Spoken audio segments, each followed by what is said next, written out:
When dealing with parallel feeders and their terminations at loads such as motors and motor control centers, several key considerations come into play to ensure proper operation and safety. Let's explore the process step by step, focusing on the technical aspects.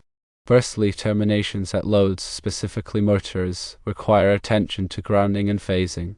The ground conductors of all parallel feeders are connected together at the motor. This common grounding point is crucial for safety, providing a low impedance path for fault currents to return to the source, thereby minimizing the risk of electric shock and equipment damage. For parallel phasing, the phase conductors are connected using parallel phasing blocks or lugs. This ensures that the currents in each phase are balanced, which is vital for the motor to operate properly and efficiently. Unbalanced currents can lead to overheating, reduce motor life, and potential damage. Next, terminations at motor control centers, or MCCs, follow a similar approach. Just like with motors, all parallel feeder ground conductors are connected to the MCC ground bus. This establishes a common ground reference point within the MCC, ensuring that all equipment connected to the MCC is properly grounded. Similar to motors, the phase conductors are connected using parallel phasing blocks or lugs within the MCC. This maintains balanced currents across the phases, which is essential for the proper functioning of the MCC and the equipment it controls. Parallel adapting hardware plays a significant role in facilitating the termination of parallel feeders. Specialized hardware includes parallel phasing blocks, which are designed to connect the phase conductors together in a way that ensures parallel phasing. These blocks typically feature multiple connection points for each phase, allowing for the secure and organized termination of multiple conductors. Parallel lugs are used to terminate multiple conductors while maintaining proper spacing. These lugs are designed to accommodate multiple conductors per terminal, providing a reliable and space-efficient connection. Junction boxes house the parallel phasing blocks or lugs and provide a convenient enclosure point for the terminations.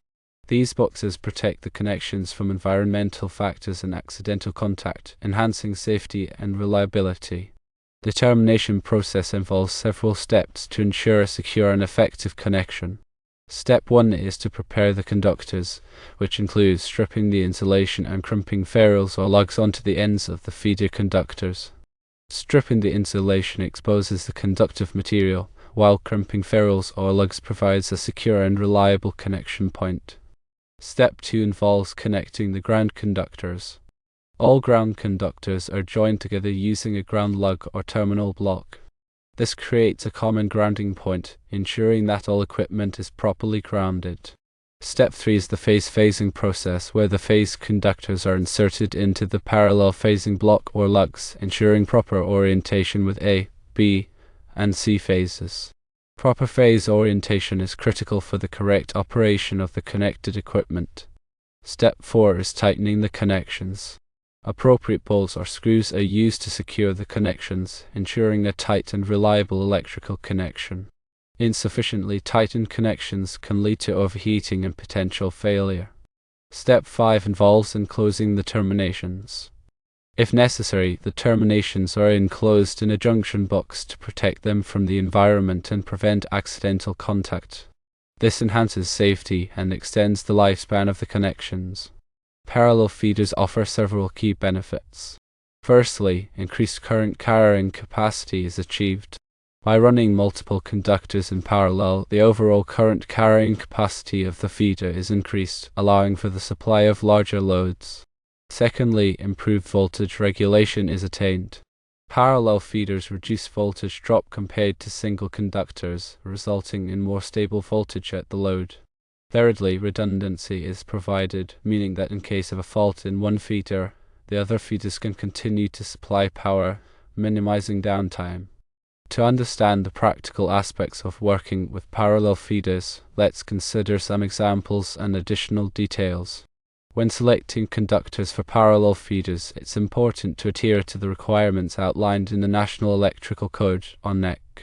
The NEC specifies the types of conductors that are permitted for use in parallel, as well as the requirements for their size, insulation, and ampacity. For instance, NEC Section 310.10.4 generally requires that conductors in parallel be the same length, conductor material, circular milli area, and insulation type. This ensures that the current is evenly distributed among the parallel conductors. When terminating parallel conductors, it is crucial to maintain symmetry and balance in the connections.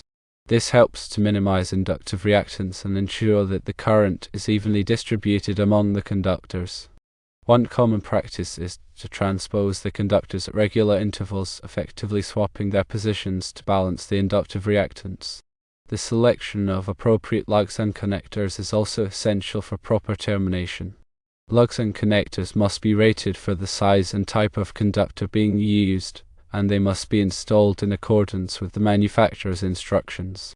It's also important to use the correct crimping tools and techniques to ensure a secure and reliable connection. Consider the scenario where you are installing parallel feeders to supply a large motor in an industrial facility. The motor requires a significant amount of current, exceeding the ampacity of a single conductor. To address this, you decide to run 3 sets of parallel feeders, each consisting of 3 phase conductors and 1 ground conductor.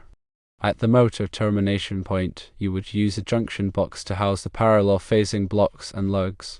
The ground conductors from each of the 3 sets of feeders would be connected to a common ground lug within the junction box. The phase conductors would be connected to the parallel phasing blocks, ensuring that the A, B, and C phases from each set of feeders are properly aligned. All connections would be securely tightened, and the junction box would be properly closed and sealed to protect the terminations from the environment. Similarly, when terminating parallel feeders at an MCC, the same principles apply.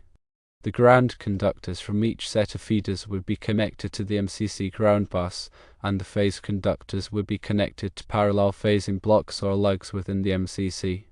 It's important to ensure that the MCC is properly sized to accommodate the additional conductors and terminations. When working with parallel feeders, safety should always be the top priority. Always energize the circuit before working on any electrical connections, and follow all applicable safety procedures and regulations. Use appropriate personal protective equipment, such as gloves and safety glasses, to protect yourself from electrical hazards. Furthermore, it is recommended to perform regular inspections and maintenance on parallel feeder installations to identify and address any potential issues before they lead to failures. This includes checking connections for tightness, inspecting conductors for damage, and verifying proper grounding and phasing. In addition to the technical aspects of parallel feeder terminations, it's also important to consider the economic factors. Parallel feeders can be more expensive to install than single conductors due to the increased material and labor costs. However, the benefits of increased current carrying capacity, improved voltage regulation, and redundancy can often justify the additional expense, especially in critical applications where downtime is unacceptable. When designing parallel feeder installations, it's important to carefully consider the load requirements, conductor ampacity, voltage drop, and other factors to ensure that the installation is safe, reliable, and cost-effective. Consulting with a qualified electrical engineer or electrician is recommended to ensure that the design meets all applicable codes and standards. Furthermore, the NEC provides detailed requirements for parallel conductors in Article 310.10. These requirements cover various aspects of parallel conductor installations, including conductor size, insulation type, ampacity, and termination methods. Adhering to these requirements is essential for ensuring the safety and reliability of parallel feeder installations. In addition to the NEC, other industry standards and guidelines may also be relevant to parallel feeder installations. For example, the National Electrical Manufacturers Association, or NEMA, publishes standards for electrical equipment, including lugs and connectors used in parallel feeder terminations. These standards specify the performance requirements for the equipment and provide guidance on proper installation and use. The Institute of Electrical and Electronics Engineers, or IEE, also publishes standards and guidelines related to electrical power systems, including parallel feeders. These standards cover topics such as voltage drop calculations, conductor sizing, and protection coordination. Staying up to date on the latest industry standards and guidelines is essential for ensuring that parallel feeder installations are designed and installed in accordance with best practices. Furthermore, ongoing training and education are important for electricians and engineers who work with parallel feeders. This training should cover topics such as conductor selection, termination methods, safety procedures, and troubleshooting techniques. By investing in training and education, electrical professionals can enhance their skills and knowledge, improving the quality and safety of parallel feeder installations. In summary, terminating parallel feeders at motors and MCC requires careful attention to grounding, phasing, and the use of specialized hardware. Following the step-by-step termination process, adhering to applicable codes and standards, and prioritizing safety are essential for ensuring a reliable and effective installation. The benefits of increased current carrying capacity, improved voltage regulation, and redundancy make parallel feeders a valuable solution for supplying power to large loads in industrial and commercial facilities. The proper selection of conductors, lugs, and connectors, combined with adherence to manufacturer's instructions, is crucial for ensuring a secure and reliable connection. Regular inspections and maintenance can help to identify and address any potential issues before they lead to failures, ensuring the long-term reliability of the installation. Consulting with qualified electrical professionals and staying up to date on the latest industry standards and guidelines are essential for designing and installing safe and effective parallel feeder systems. Considering the economic factors and weighing the costs and benefits of parallel feeders versus single conductors can help to determine the most appropriate solution for a given application. Finally, ongoing training and education are important for electrical professionals to enhance their skills and knowledge and improve the quality and safety of parallel feeder installations. By following these guidelines and best practices, engineers and electricians can successfully terminate parallel feeders and ensure the safe and reliable operation of electrical equipment.